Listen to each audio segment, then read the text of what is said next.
I'm back, and we're going to talk about the hankies again, the Mojo Challenge, and working on hankies. So, yeah, hankies. I talked a little bit about it last week, but I don't think the video was that great, and I didn't talk about the wheel, and so I just showed you how to open them up, and then I did a little bit on the spindle, and even that wasn't that good.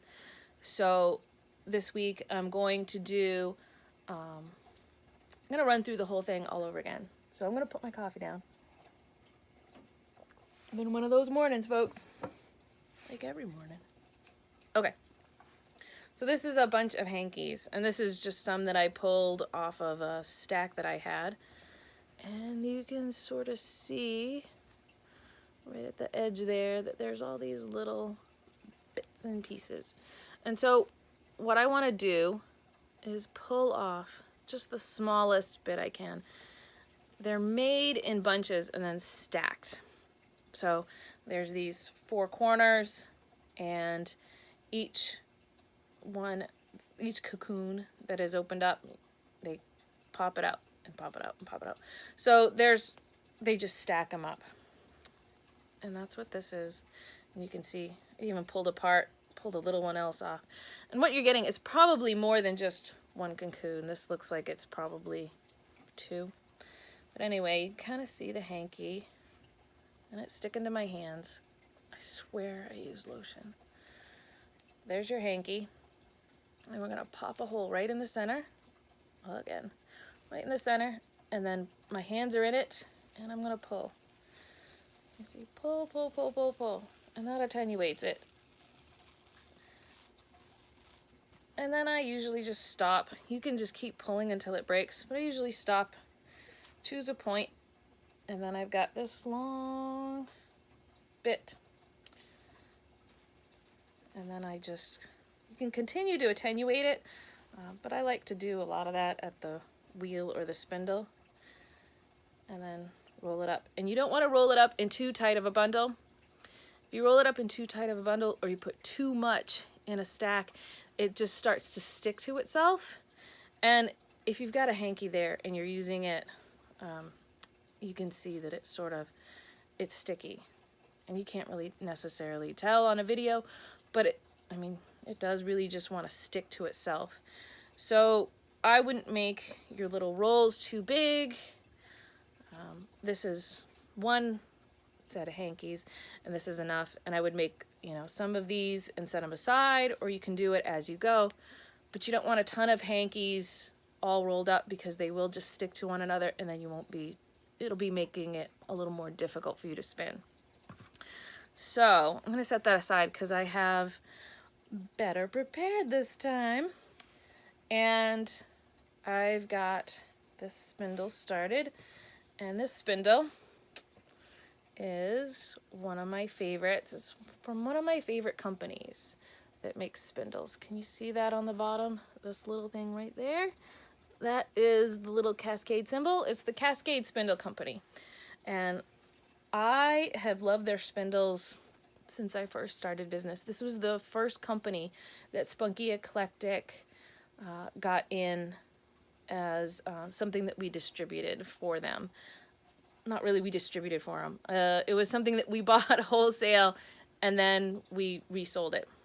So that was the first spindle company that we ever did that with. It was Cascade, because I got a couple spindles in from them, loved them, asked if I could resell them, and they agreed. It was lovely. I love the owners, love the spindles.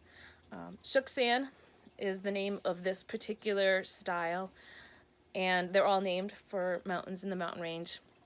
This is not my favorite absolute spindle of theirs. Mount Baker is my favorite for some reason, and I think it's just because it's yellow and walnut.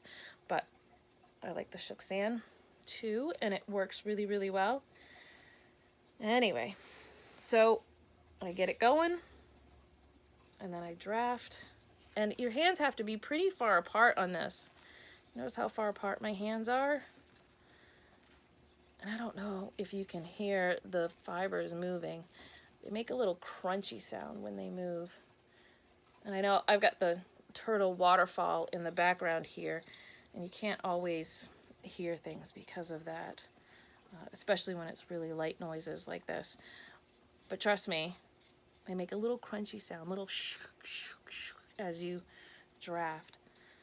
So because you need a longer drafting area and you don't want, you know, the drafting to get in there, once it starts, this is such a long staple-ish that once it starts to get the twist in it, it doesn't want to move.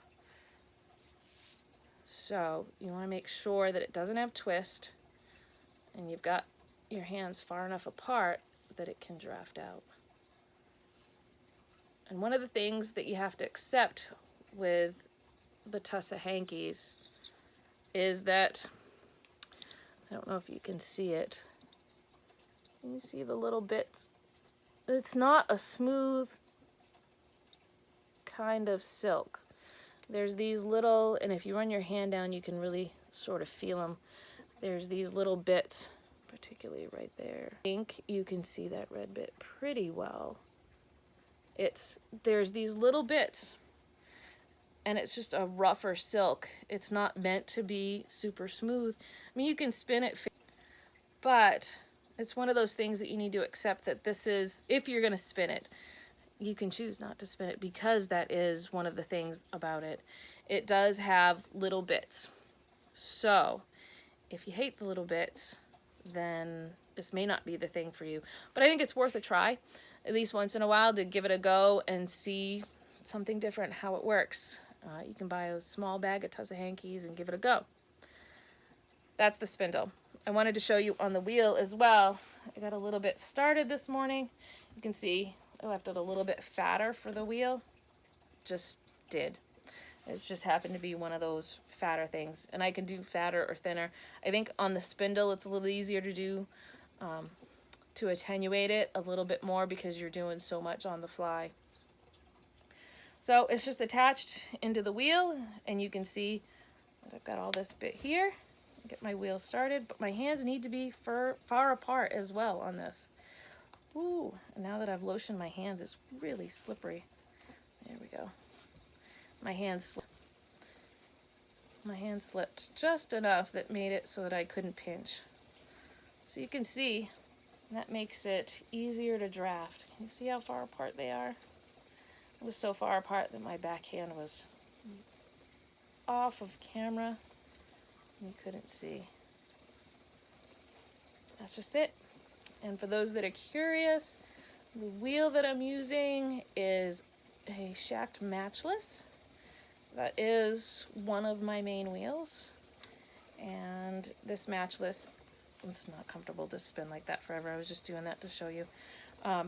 My matchless is set up in double drive, and that's just a personal preference. I've always liked double drive for my singles when I can. There's, like if I'm doing novelty yarns, that changes. I have different setups that I prefer for different yarns, but for just a standard everyday yarn that I'm making, I prefer to do my singles in double drive. And that's just it. Just keep your hands far enough apart. And as they smooth along, you really do feel that it's not smooth. There are those little bits, and it's worth trying. I know people that have issues with having little bits like that.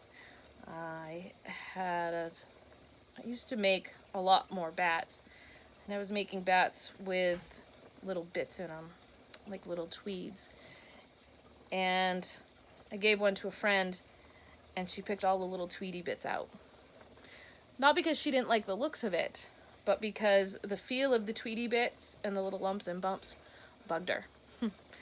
So she picked every last one of them out, which was pretty funny in a way, but everybody has their thing.